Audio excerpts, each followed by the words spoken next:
the forgotten empire that changed the world, and why you've never heard of it. Close your eyes for a moment and imagine the world map as you know it. The great empires leap to mind. Rome, stretching its marble roads across Europe. Egypt, with its golden sands and towering pyramids. China, with its ancient dynasties and the Great Wall snaking across the land. But what if I told you that there was once an empire, vast, powerful, and astonishingly influential that you've almost certainly never heard of?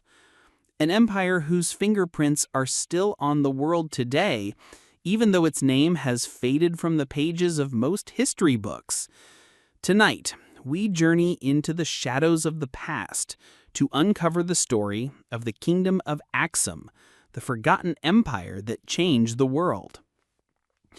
The story of Axum begins not in the grand halls of Europe or the bustling markets of Asia, but in the highlands of what is now northern Ethiopia and Eritrea. Picture a land of rolling green hills, misty mornings, and ancient stone obelisks rising from the earth like the fingers of forgotten gods. Here, more than 2,000 years ago, a civilization began to stir. A civilization that would, in time, rival the greatest powers of its age. But why have you never heard of Axum? Why does its name not echo through the corridors of history like Rome or Persia? The answer is as complex as the empire itself. Axum's story is one of triumph and tragedy, of innovation and obscurity, of connections that spanned continents and mysteries that still puzzle historians today. It is a story that challenges everything you think you know about the ancient world. Let's set the stage. The year is around 100 CE. In Rome, emperors rule with iron fists, gladiators fight for their lives in the Colosseum, and the empire's legions march across Europe and North Africa. In China, the Han Dynasty is at its height, sending silk and spices along the trade routes that will one day be called the Silk Road. And in the Horn of Africa, a new power is rising. The kingdom of Axum, with its capital city of the same name, is beginning to flex its muscles. At first glance, Axum might seem like just another ancient kingdom lost to time, but look closer and you'll see something remarkable. Axum was a crossroads, a place where Africa, Arabia, and the wider world met and mingled. Its people were traders, sailors, and builders.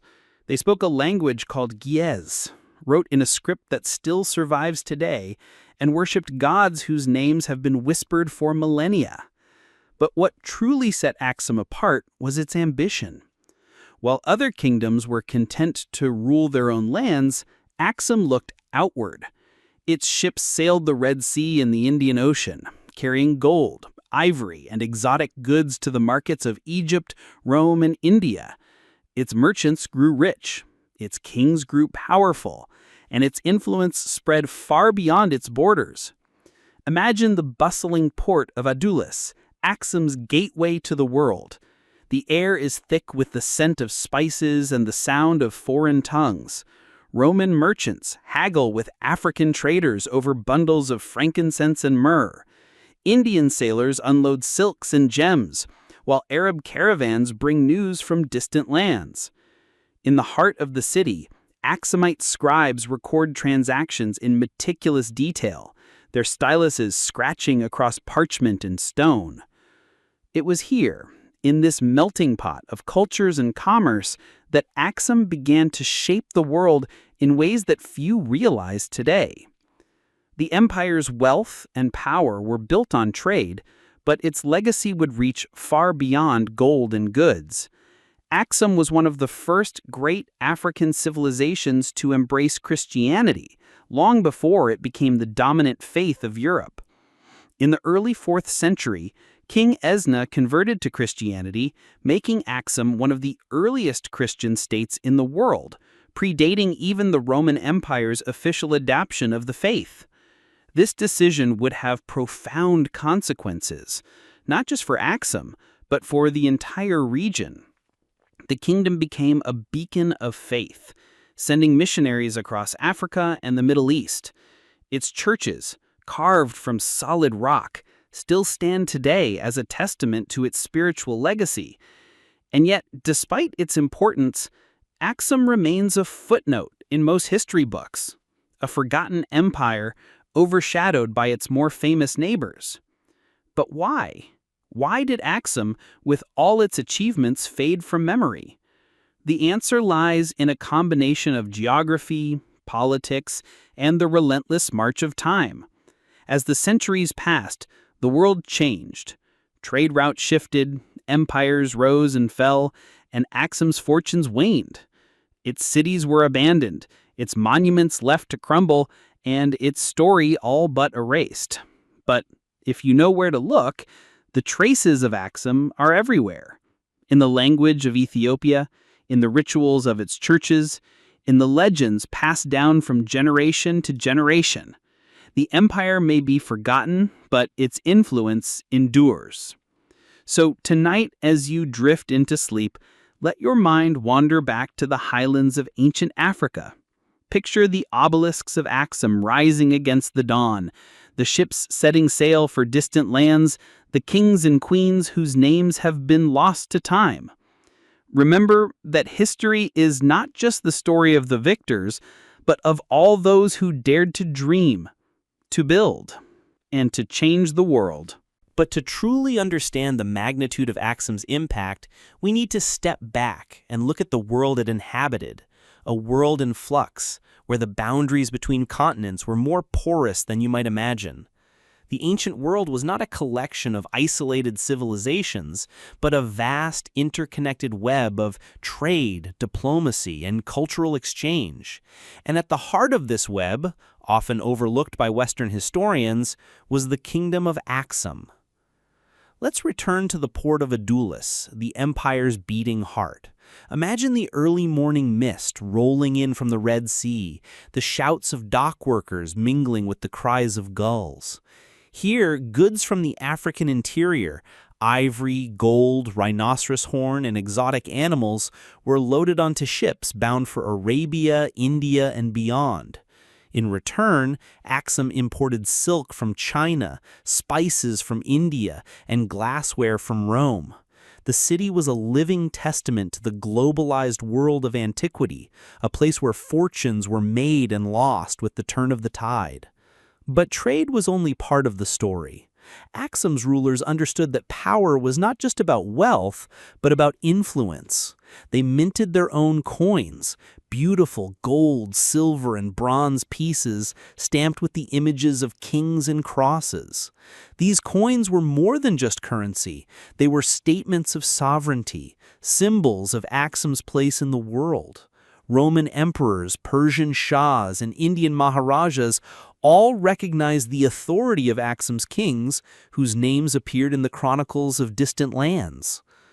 Contrast this with the image of Africa that often appears in popular history, a continent portrayed as isolated, static, and peripheral. The reality, as Axum's story shows, is far more complex. The empire was a hub of innovation and exchange, a place where ideas and technologies flowed as freely as goods. Axumite architects built towering obelisks, some over 100 feet tall, carved from single pieces of granite. These monuments, still standing after nearly 2 millennia, are among the largest monolithic structures ever created by human hands. But the achievements of Axum were not limited to stone and trade. The empire was a pioneer in written language, developing the Ge'ez script that would become the foundation for modern Ethiopian languages. In an age when literacy was a privilege reserved for the elite, Axum's scribes recorded royal decrees, religious texts, and commercial transactions, preserving the memory of a civilization that refused to be forgotten. And then there was religion. The conversion of King Ethna to Christianity in the early 4th century was a turning point, not just for Axum, but for the entire region. At a time when the Roman Empire was still debating the merits of the new faith, Axum embraced Christianity with open arms. Churches were built, crosses replaced pagan symbols on coins, and the kingdom became a center of Christian learning and culture. Missionaries from Axum traveled across Africa and the Middle East, spreading the gospel and forging connections that would endure for centuries. This religious transformation was not without its challenges. Axum was surrounded by powerful neighbors, pagan kingdoms to the south, Jewish communities in Arabia, and the rising tide of Islam to the north. The empire navigated these shifting currents with skill and diplomacy, forging alliances and maintaining its independence in a world that was constantly changing. But even as Axum flourished, the seeds of its decline were being sown. The very trade routes that had made the empire rich began to shift as new powers arose in the Arabian Peninsula and the Persian Gulf. The rise of Islam in the 7th century transformed the political and economic landscape of the region, cutting Axum off from its traditional markets and allies. The once bustling port of Adulis fell silent, its warehouses and markets abandoned to the sands. But even in decline, Axum's legacy endured. The Christian faith it had embraced became the foundation of Ethiopian identity, surviving invasions, famines, and centuries of isolation. The Ge'ez script continued to be used in religious texts, preserving the language and culture of a vanished empire. And the obelisks of Axum, battered but unbroken, stood as silent witnesses to a civilization that had shaped the world in ways few could imagine. It's easy to overlook Axum in the grand sweep of history. Its story is not of endless conquest or spectacular collapse, but of quiet resilience and enduring influence. The empire did not vanish in a blaze of glory, but faded gradually, its memory preserved in the traditions and beliefs of the people who came after. But perhaps that is what makes Axum's story so compelling. In a world obsessed with power and spectacle, the forgotten empire reminds us that true greatness is not always measured in battles won or territories conquered. Sometimes it is found in the connections we forge, the ideas we share, and the legacies we leave behind. So the next time you hear the names of Rome, Persia, or China, remember that there was another empire, hidden in the highlands of Africa, that helped shape the world we live in today. An empire whose story, though forgotten by many, still echoes in the language, faith, and culture of a nation that has endured for thousands of years. But what was daily life like in the kingdom of Axum? To truly appreciate the empire's significance, we must step away from the grand narratives of kings and conquests and walk in the footsteps of its people. Imagine the bustling streets of Axum's capital, where merchants hawk their wares beneath the shadow of towering obelisks, and priests in white robes chant prayers in the ancient Ge'ez tongue. The air is alive with the scent of incense and roasting grain, the laughter of children and the rhythmic beat of drums echoing from distant hills. In the markets, traders from across the known world gather to exchange goods and stories. A Roman merchant, his tunic dusty from weeks of travel, bargains for ivory with a local craftsman. Nearby, a woman from Arabia offers frankincense in exchange for Axumite gold, her eyes scanning the crowd for familiar faces. The market is a tapestry of languages and cultures, a living testament to the empire's cosmopolitan spirit. But life in Axum was not just about trade and commerce. The empire was a land of farmers and herders, artisans and builders, priests and poets.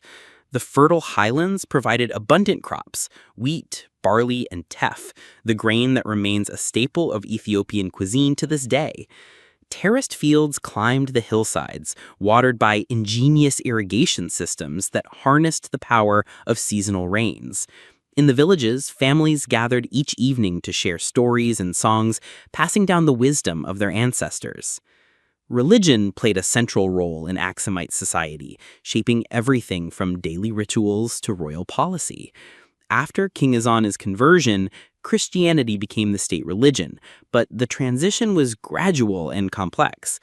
For generations, old beliefs persisted alongside the new faith, creating a unique blend of traditions that set Axum apart from its neighbors. Churches were built atop ancient temples, and Christian festivals incorporated elements of earlier celebrations. The result was a vibrant, living faith that reflected the diversity and resilience of the Axumite people. Education and literacy were highly valued in Axum, especially among the elite. Monasteries and churches became centers of learning, where scribes copied religious texts and scholars debated theology and philosophy. The Gaius script, with its elegant curves and distinctive characters, became a symbol of Axumite identity, a link to the past, and a bridge to the future. Even today, Gaius is used in the liturgy of the Ethiopian Orthodox Church, a living reminder of the empire's enduring legacy. But life in Axum was not without its challenges. The empire's wealth and power made it a target for rivals, both near and far. Raiders from the south threatened the borders, while ambitious warlords within the kingdom vied for control. Droughts and famines tested the resilience of the people, forcing them to adapt and innovate in the face of adversity. Yet, through it all, the spirit of Axum endured, a spirit of determination, creativity, and faith. One of the most remarkable aspects of Axumite society was its openness to the wider world. Unlike many ancient civilizations which viewed outsiders with suspicion, Axum welcomed foreigners and embraced new ideas. This cosmopolitan outlook was reflected in everything from architecture to cuisine, language to religion. Greek and Roman influences mingled with African and Arabian traditions, creating a culture that was both uniquely Axumite and unmistakably global. Consider, for example, the architecture of Axum. The empire's most iconic monuments are its obelisks, towering stone pillars carved with intricate designs and crowned with symbolic motifs. These obelisks served as markers for royal tombs, but they were also statements of power and prestige, visible for miles across the landscape. The largest of these, the obelisk of Axum, stands over 75 feet tall and weighs more than 160 tons, a feat of engineering that still baffles modern experts. But the obelisks were just one part of Axum's architectural legacy. The empire's churches, many of which are carved directly into the rock, are masterpieces of design and craftsmanship. These structures, some of which are still in use today, reflect a blend of local and foreign influences. Roman arches, Egyptian columns, and African motifs, all woven together in a style that is both timeless and distinctive. The art of Axum was equally diverse. Gold and silver jewelry, intricately carved ivory, and colorful textiles adorned the homes of the wealthy. Pottery and metalwork displayed a level of skill and sophistication that rivaled anything produced in Rome or Persia. Axumite artists drew inspiration from across the ancient world, but they always put their own unique stamp on their creations. Yet, for all its achievements, Axum was a society in constant flux. The empire's fortunes rose and fell with the tides of history, shaped by forces both within and beyond its control. At its height, Axum was a beacon of prosperity and innovation, a place where cultures met and mingled in a spirit of openness and exchange. But as the centuries passed, the world around Axum changed. New powers emerged, old alliances crumbled, and the empire was forced to adapt or perish.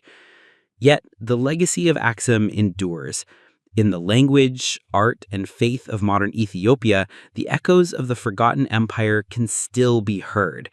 Its story is a reminder that history is not just a record of what was, but a living tapestry that continues to shape our world in ways we are only beginning to understand.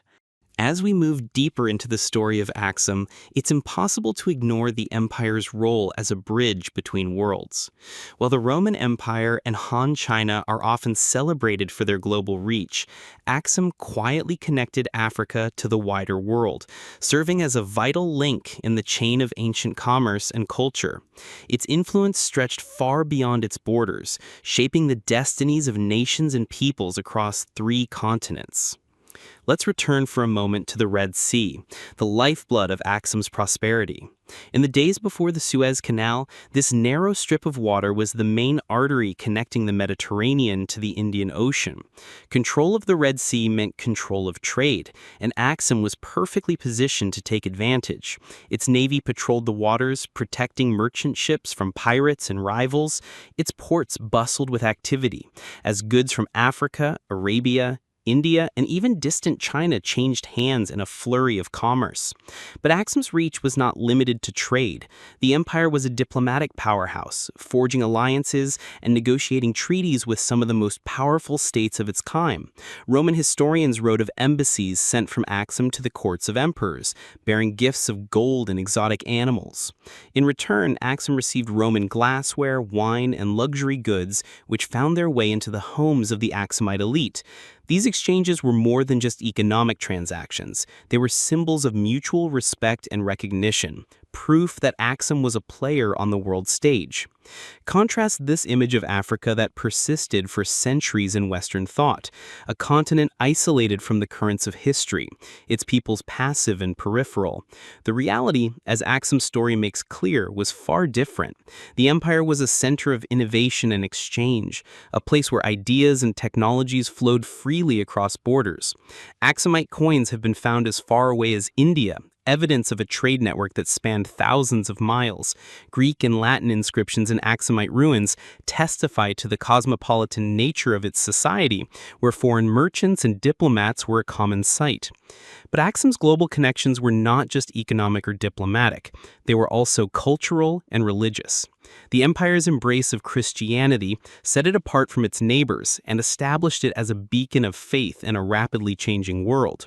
When the Roman Empire fell to barbarian invasions and the Byzantine Empire struggled to maintain its hold on the eastern Mediterranean, Axum remained a steadfast center of Christian belief. Its churches and monasteries became sanctuaries for scholars and pilgrims, preserving the teachings of the early church through centuries of turmoil. This religious identity would prove both a strength and a challenge. As Islam spread across the Arabian Peninsula and into North Africa, Axum found itself increasingly isolated from its former trading partners. The rise of powerful Islamic states in Egypt and Arabia cut off Axum's access to the Red Sea, forcing the empire to turn inward. Yet even as its influence waned, Axum's Christian heritage endured, shaping the identity of Ethiopia for generations to come. The story of Axum is also a story of resilience in the face of adversity. The empire weathered invasions, droughts, and economic upheaval, adapting to new realities with creativity and determination. When the port of Adulis was lost, Axum's rulers shifted their focus to the highlands, building new centers of power and culture. When trade routes changed, they found new ways to sustain their people, relying on agriculture and local resources. Through it all, the spirit of Axum survived, a testament to the ingenuity and perseverance of its people. But perhaps the most remarkable aspect of Axum's legacy is the way that it has been remembered, or more accurately, forgotten. For centuries, the empire was little more than a footnote in Western histories, overshadowed by the more familiar stories of Rome, Greece, and Egypt. Its monuments were left to crumble, its achievements overlooked, its name all but erased from the collective memory of the world. Yet in Ethiopia, the memory of Axum never truly faded. The obelisks still stand, silent sentinels watching over the land. The churches still echo with the prayers of the faithful, their walls adorned with ancient icons and frescoes. The Ge'ez script is still taught to new generations, a living link to the past. And the stories of Axum's kings and queens are still told around family fires, passed down from parent to child in an unbroken chain stretching back thousands of years. In recent decades, scholars and archaeologists have begun to rediscover the lost world of Axum, piecing together its history from the fragments left behind.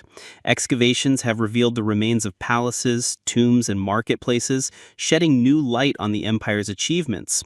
Ancient texts, once thought lost, have been translated and studied, revealing a civilization of remarkable sophistication and complexity. But even as we learn more about Axum, many mysteries remain. How did the empire rise so quickly to prominence, and why did it decline just as suddenly? What was the true extent of its influence, and how did it shape the world beyond its borders?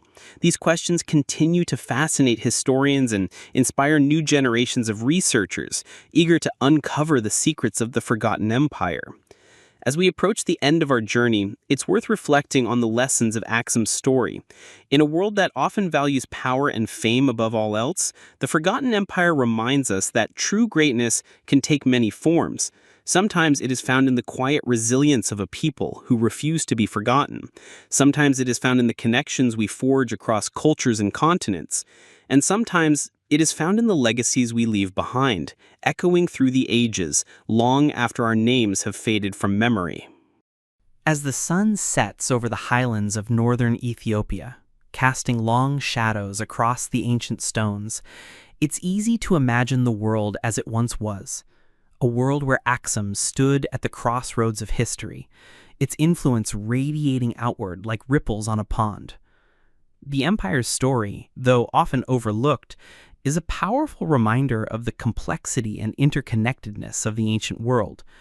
It is a story that challenges us to rethink our assumptions about the past and to recognize the hidden threads that bind us all together.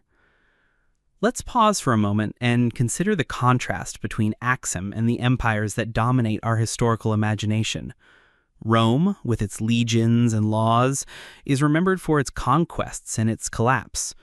Egypt, with its pharaohs and pyramids, is celebrated for its mysteries and its monuments. China, with its dynasties and inventions, is revered for its continuity and its culture. But Axum, though it rivaled these powers in wealth and influence, is remembered, if at all, as a footnote, a shadow flickering at the edge of the historical stage. Why is this? Part of the answer lies in the nature of history itself. The stories we tell are shaped by the sources we have, and for centuries, the voices of Africa were drowned out by the louder echoes of Europe and Asia. The written records of Axum, though rich and varied, were often overlooked by Western scholars, who saw the continent as a blank space on the map. The monuments of Axum, though grand and enduring, were hidden from view, their significance lost to all but the people who lived in their shadow. But there is another reason why Axum's story has been forgotten, a reason that speaks to the very heart of what it means to be human. We are drawn to stories of triumph and tragedy, of rise and fall, of heroes and villains. Axum's story is different. It is a story of quiet strength, of resilience in the face of adversity, of a people who endured not through conquest, but through connection. It is a story that resists easy categorization, that defies the simple narratives we so often impose on the past. And yet, it is precisely this complexity that makes Axum's story so important. In a world that is increasingly interconnected, the lessons of the Forgotten Empire are more relevant than ever. Axum thrived not by isolating itself, but by reaching out, by building bridges across cultures, by embracing new ideas, by adapting to changing circumstances. Its legacy is not of domination, but of exchange, not of destruction, but of creation. Consider, for example, the way Axum navigated the religious transformations of its time. When King Ezana embraced Christianity, he did so not as a conqueror imposing his will, but as a leader seeking unity and purpose for his people. The transition was not without conflict, but it was marked by a spirit of inclusion and adaptation. Old beliefs were not simply swept away, but woven into the fabric of the new faith, creating a tradition that was both ancient and innovative.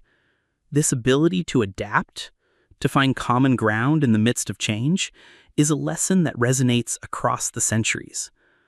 Or think of the way Axum engaged with the wider world.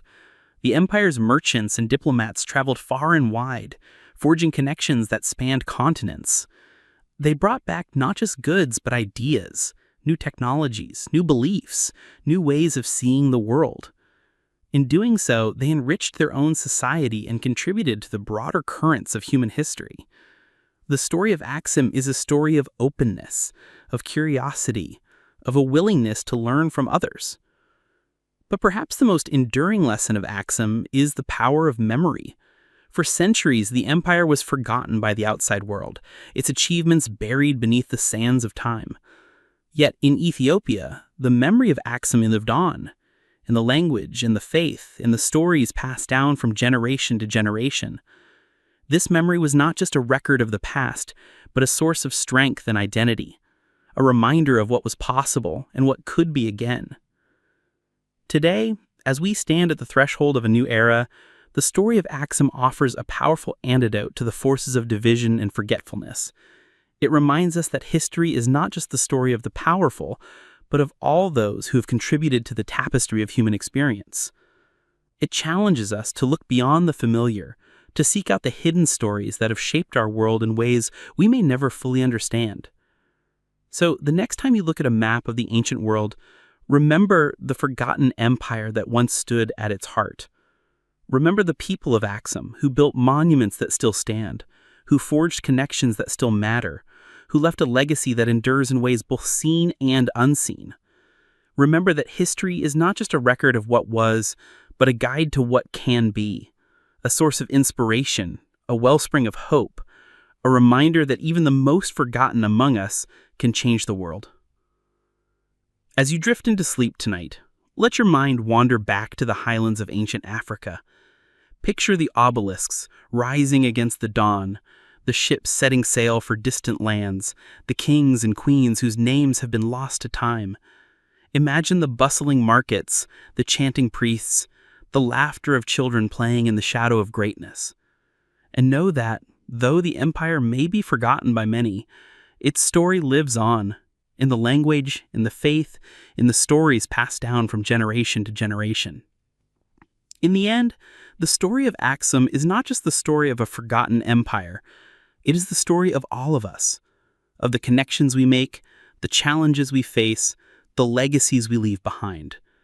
It is a story that reminds us that history is not just a record of what was, but that greatness is not always measured in monuments or conquests, but in the quiet strength of those who endure, who adapt, who remember.